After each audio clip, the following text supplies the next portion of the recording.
गुरुजी आप जो ये बताते हैं कि मतलब पसंदा शादी करने, गुरुजी हम ऐसे शादी कर लिए, मतलब अब हमारे पति ने हमको छोड़ के दूसरी शादी कर ली है, तो हमको क्या करना चाहिए गुरुजी? अब बैठी बैठी। पति ने दूसरी शादी कर ली? यस गुरुजी। पर बैठो। तो आपने पति को समझाया नहीं? गुरुजी वो मेरा कहना ही नहीं मानते हैं। कहाँ है पति?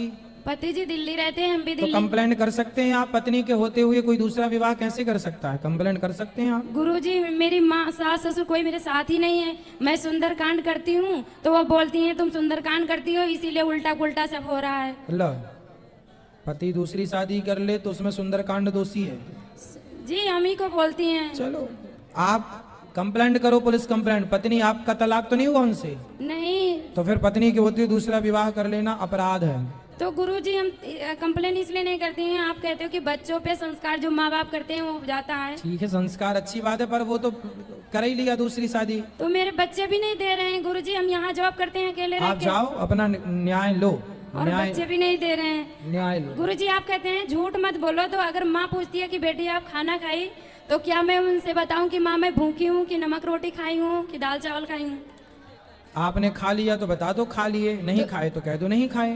तो इसमें झूठ नहीं हो जाएगा? क्या झूठ होगा? आप हमसे पूछो कि महाराज जी खाए कि नहीं खाए, हमने खाया होगा तो कह देंगे खाए हैं, नहीं खाया होगा तो कह देंगे नहीं खाए। तो माँ और क्वेश्चन करती है कि क्यों नहीं खाई, क्या वजह है, क्या परेशानी? तो बता दो कि दिक्कत चल रही है, माँ को बताओ अपनी सारी प्रॉब्लम। आप हमसे बता सकती हो तो माँ से क्यों नहीं बता सकती हो? बताओ। गुरुजी आप कहते हैं कि जी पति कितना भी दारू पियो हमारे सामने एक बार खड़ा कर दे लाके, तो हम अपने पति को लाए हैं, आप इनको इलाज करें आप डॉक्टर समझ के। बात कराओ पति परमेश्वर से। और गुरुजी हमारे कोई संतान नहीं तो लोग हमारी कोई इज्जत भी ना करते हैं। अरे दुनिया इज्जत करे ना करे, आप अच्छे कार्य करो। मीराबाई के बेटा थोड़ी था, विवेकानंद जी के बेटा थोड़ी था, फिर भी समाज उनकी इज्जत करता है कि नहीं? हम भगवान से संबंध जोड़ लेंगे तो संसार के संबंधों की जरूरत ही नहीं पड़ेगी। संसार के संबंधों की, रिश्तों की इसलिए जरूरत पड़ती है क्योंकि भगवान से संबंध नहीं जुड़ पाता। गुरुजी हम अपनी तो इज्जत, कोई हमारी बेइज्जती करे सही लेते, हमारे पति की भी बेइज्जती हो जाती है। बात कराओ पति से। राधे राधे गुरुजी। गुरुजी के चरणों में मेरे कोटि कोटि प्रणाम। खुश रहिए। गुरुजी मैं दारू पीता हूँ टेंशन में। मेरी शादी के लिए 13 साल हो गए हैं और मुझसे कुछ बंदे ऐसे ऐसे कहते हैं ना, मेरे को शर्म इतनी लगती है, हद से ज्यादा मैं परेशान रहता हूँ गुरुजी। शराब पीते हो? जी सर पीता था, पीता भी हूँ, अभी भी पीता हूँ। तो शराब पी लेना अच्छी बात है? अच्छी बात नहीं है गुरुजी, पर मेरे को बहुत शर्म लगती है। मैं खुद सोचता हूँ कि मेरे को बदनाम ना हो, मेरे घर में भी परेशान रहती है। मैं दारू पीता हूँ तो मैं यही सोचता हूँ कि मैं दारू नहीं पीऊँ बिल्कुल भी। शराब पीना अच्छी बात नहीं है। जो पैसा शराब में खर्च करते हो उसे अच्छी जगह लगाओ। और टेंशन क्या है कि आप शराब पीते हो? क्या टेंशन है? गुरुजी मेरे 13 साल हो गए शादी के लिए, बच्चे नहीं एक भी। तो और बच्चे मैं नहीं है ये टेंशन है जी। तो बच्चे शराब पीने से हो जाएंगे? गुरुजी मेरे को टेंशन रहता, शराब पीने से टेंशन नहीं खत्म हो जाएगी। फिर भी मैं इलाज कराया था, कम से कम काफी पैसा भी खर्च कर दिया और दोनों की रिपोर्ट भी नॉर्मल आती है। आपको रिपोर्ट नॉर्मल है, बिहारी जी चाहेंगे तो पुत्र होगा, बड़ी बात नहीं है। पर पहले शराब छोड़ दो, अच्छे इंसान बनो। बेटा नहीं है तो टेंशन में शराब। स्वामी विवेकानंद जी के भी तो बेटा नहीं था, तुलसीदास जी के बेटा नहीं था, सूरदास जी के बेटा नहीं था। भगवान में मन लगाओ। भगवान ने मानव का शरीर दिया है, अनमोल है बेटा। शराब पी के बर्बाद करने के लिए नहीं मिला। अच्छे कार्य करो, सेवा करो। बेटा नहीं है ये क्यों कहते हो कि बेटा नहीं है? इस संसार में हर बच्चे को अपने पुत्र के रूप में देखो, सब में दर्शन करो पुत्र का, भगवान का, और सबकी सेवा करो, समाज की सेवा करो। इसीलिए गुरुजी मैंने कल 21 को उसका परिक्रमा गोवर्धन का लगाया था पैदल यात्रा से। भगवान ये को प्रण अपना करके मानो, जाता हूँ कि आज के बाद दारू नहीं पीऊंगा, मेरे को फल मिल जाए। तो दारू नहीं पिएंगे आज से? प्रॉमिस करो कि आज से शराब नहीं प्रॉमिस करके जाता हूँ, मेरे को फल मिल जाए, दारू नहीं पीऊंगा। ठीक है, आप अपने अंदर की बुराई छोड़ेंगे तो भगवान अपने आप आपको कृपा करके सब कुछ देंगे जो आप चाहते हैं। ठीक है, राधे राधे गुरुजी। खुश रहिए। हम बहुत परेशान रहते हैं। किससे? और हम जैसे काम करते हैं और काम हो नहीं पाता है। किससे परेशान हो पहले ये बताओ। अरे जैसे हम चाट वगैरह लगाते हैं तो उसमें इनकम नहीं हो पाती है। तो बढ़िया चाट बनाया करो। नहीं, बढ़िया ही बनाते हैं, लेकिन उस हिसाब से हो नहीं पाता है। कितना हो जाता है रोज का? अब मेरे पति भी बीमार रहते हैं और परेशान भी रहते हैं, नहीं कर पाते हैं। पति क्यों बीमार हैं? क्या बीमारी है उन्हें? पति से पूछ लीजिए। बात कराओ पति परमेश्वर से। गुरु जी राधे राधे। हाँ पति परमेश्वर, क्या बीमारी है आपको?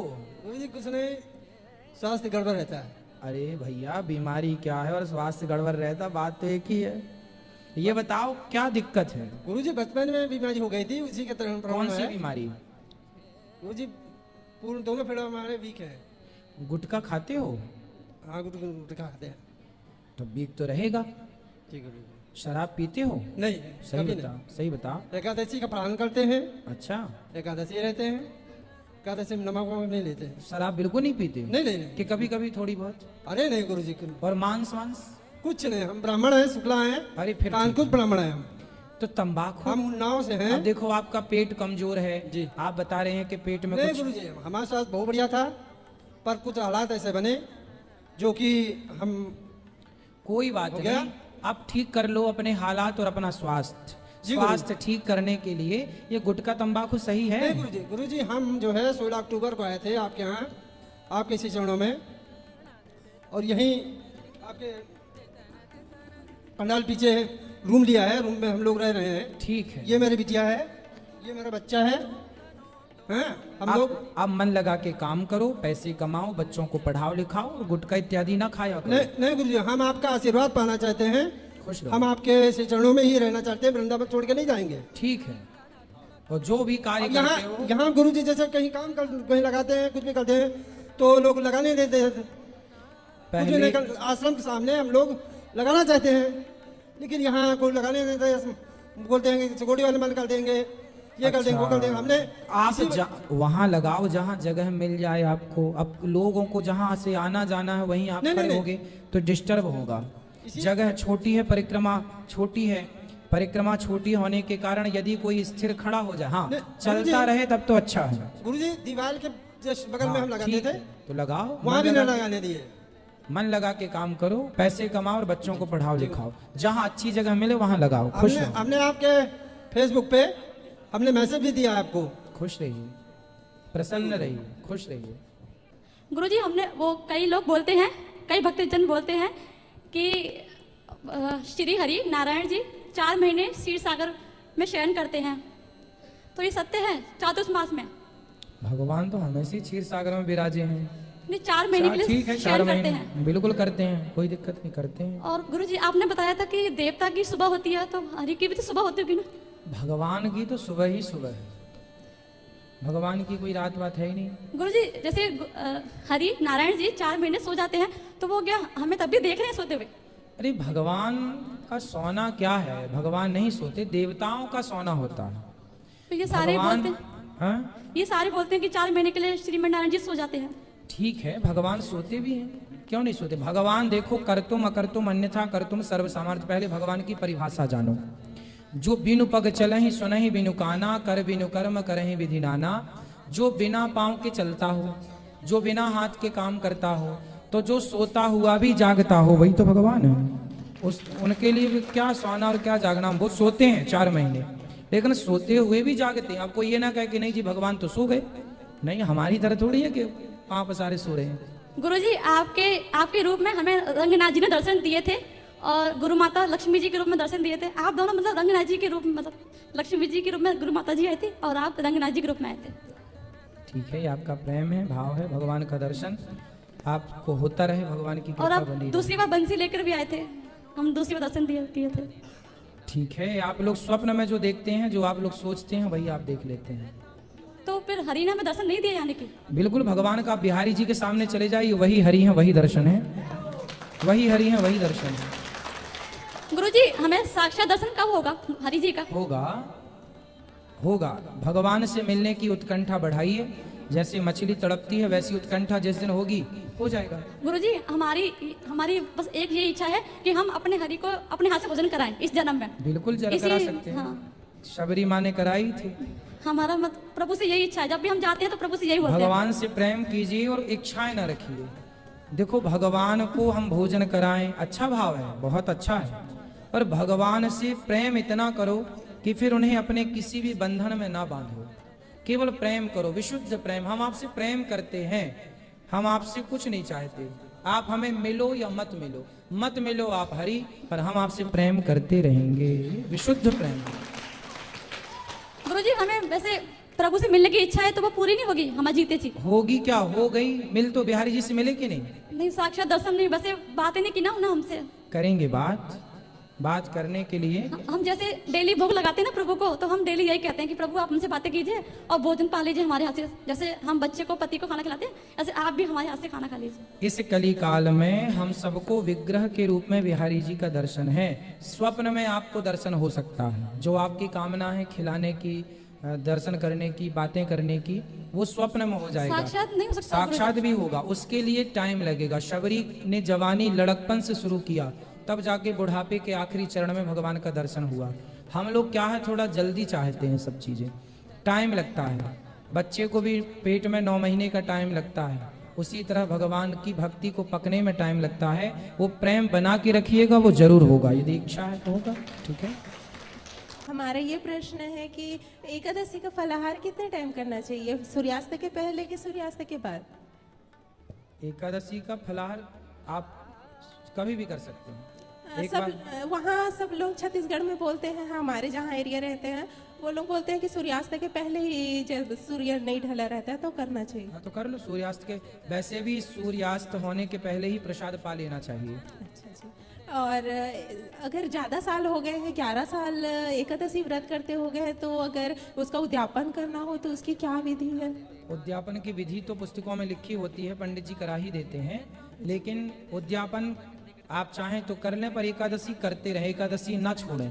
उद्यापन एकादशी का ना करें, झूठ व्रत तो हमेशा करना है गुरुजी, लेकिन बीच में ठीक है, उद्यापन का निमित्त करना है तो कर सकते हैं। और एक प्रश्न है गुरुजी, जैसे गांव में हमेशा देखा जाता है कि अगर गांव में अगर गाय रखे जाते हैं तो कई लोग क्या करते हैं, खाना का जो बचा हुआ जो अपना जूठा वाला रहता है एक बर्तन में रखे रहते हैं, उसी को रख देते हैं, मतलब गाय के उसमें, तो उसे पाप नहीं होता है? नहीं, पाप नहीं लगता भाई। फेंकेगा अन्न, फेंकने से अच्छा है खा ले गाय। गाय माता है और बच्चे का जूठा माँ खा सकती है और खाती ही है। जी गुरुजी। बच्चे का जूठा माँ खाती है कि नहीं? तो जूठा खिलाने पर कोई दोष नहीं है। फ्रेश रोटी भी खिलाओ, फ्रेश रोटी भी खिलाते हैं, चीजें खिलाओ, पर घर में जो बचा है वो फेंक देने से अच्छा नाली में गैया खा लेगी। अच्छा जी जी, धन्यवाद गुरुजी। प्रणाम गुरुजी, आपके चरणों में सत नमन जी, बार बार कोटि कोटि प्रणाम जी। गुरुजी भजन कैसे बढ़े, भजन के मार्ग साधना बताएं। सत्संग से भजन बढ़ेगा, सत्संग करो। प्रणाम मुझे अपने आपके गौशाला की वृद्ध माताओं के दर्शन किए और भोग भी खाया प्रभु जी, बहुत अच्छा लगा। प्रभु जी मन में यही प्रश्न होता है, कई पुस्तक पढ़े हैं, आर्टिकल्स भी पढ़े हैं, उसमें सीधे लिख दिया गया है कि कलयुग का अंत हो जाएगा, उसके विख्यात रूप में नहीं लिखा है, तो आप उसको बता सकते हैं कि कैसे अंत होगा कलयुग का? कल की भगवान आएंगे और पुनः धर्म की स्थापना कर देंगे। जैसे दीपक जलते ही अंधकार समाप्त हो जाता है, उसी प्रकार जब अधर्म ही अधर्म चारों ओर होगा, उस समय कल की भगवान आकर धर्म की स्थापना कर देंगे। सबके हृदय में धर्म जाग जाएगा। जो अधर्मी थे वो भी धर्मात्मा हो जाएंगे, जो नहीं बन पाएंगे उनकी मृत्यु हो जाएगी। गुरुजी, तो अभी जैसे विज्ञान बहुत बढ़ रहा है, लोग बंदूक से लड़ते हैं, बॉम्ब से लड़ते हैं, तो उसमें तो लिखा है कि वो घोड़े पे सवार होके हाथ में तलवार लेके आएंगे, तो वो युद्ध कैसे लड़ेंगे? उसी से लड़ेंगे या जैसे बंदूक वगैरह होती है उससे?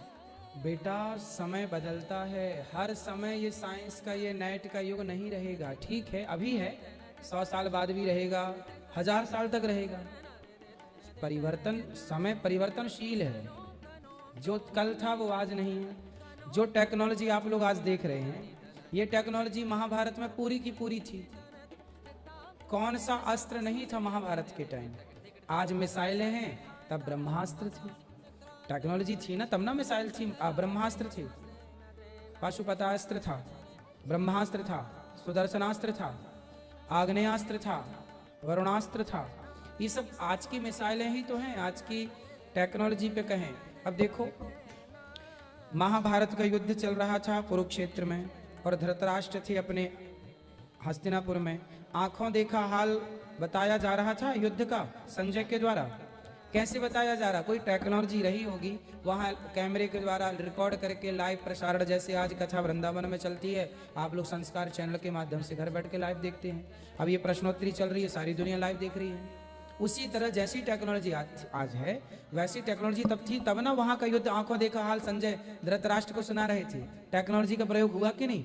पर वो टेक्नोलॉजी उस जमाने के ऋषि मुनियों को पता था कि इस टेक्नोलॉजी के कारण सिस्टम बिगड़ जाएगा, प्रकृति दूषित हो जाएगी। अब जैसे फ्लाइट है, हम उड़ के चले जाते हैं दूसरे देश या दूसरे स्थान पर, अच्छी बात है, सुविधा तो है, लेकिन आप जानते हैं कि इस फ्लाइटों से जितना पॉल्यूशन हो रहा है, ये वातावरण कितना खराब हो रहा, ओजोन परत कमजोर हो गई।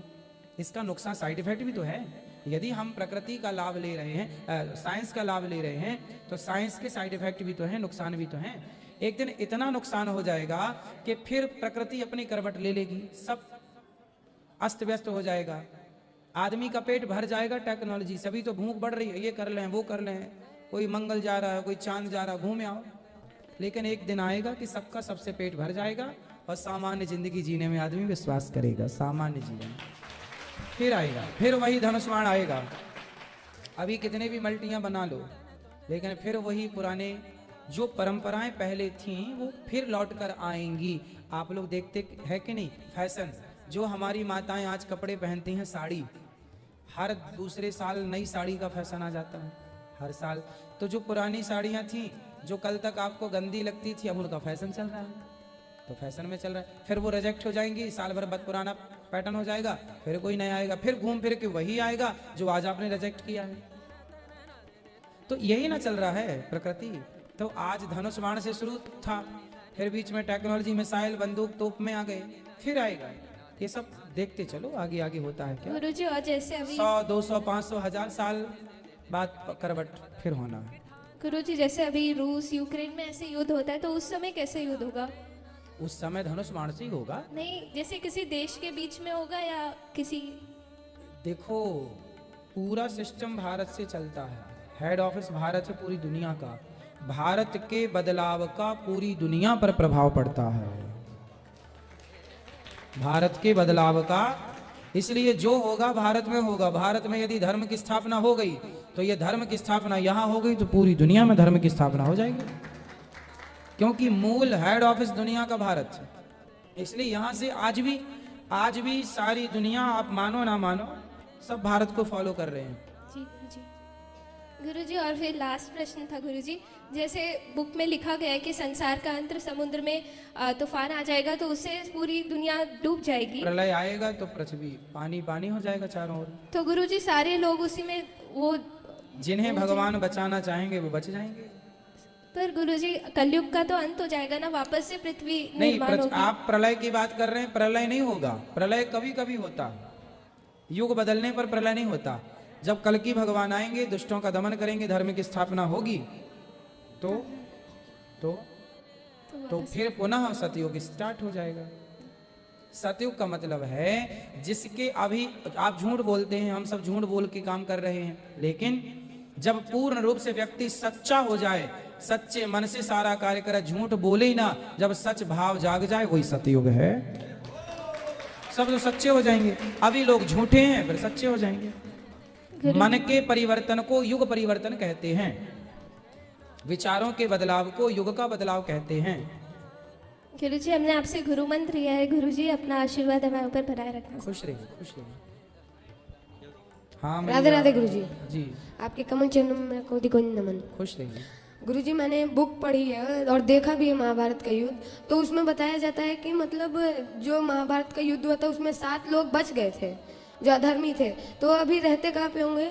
अधर्मी थे नहीं बेटा, 7 लोग अमर हैं। बच गए थे 7 लोग, ऐसा नहीं, 7 लोग अमर हैं। 8वें मार्कंडे जी, कौन कौन अमर हैं गिनो। उसमें से सब पापी नहीं है, अलग अलग सब्जेक्ट से अमर हैं लोग। अश्वत्थामा बलिर्व्यासु हनुमानश्च विभीषण कृपः परशुरामश्च। अश्वत्थामा बलि राजा बलि, व्यास जी, हनुमान जी, विभीषण जी कृपाचार्य जी और परशुराम जी और 8वें मार्कंडेय जी, ये अमर हैं। तो ये अमर हैं।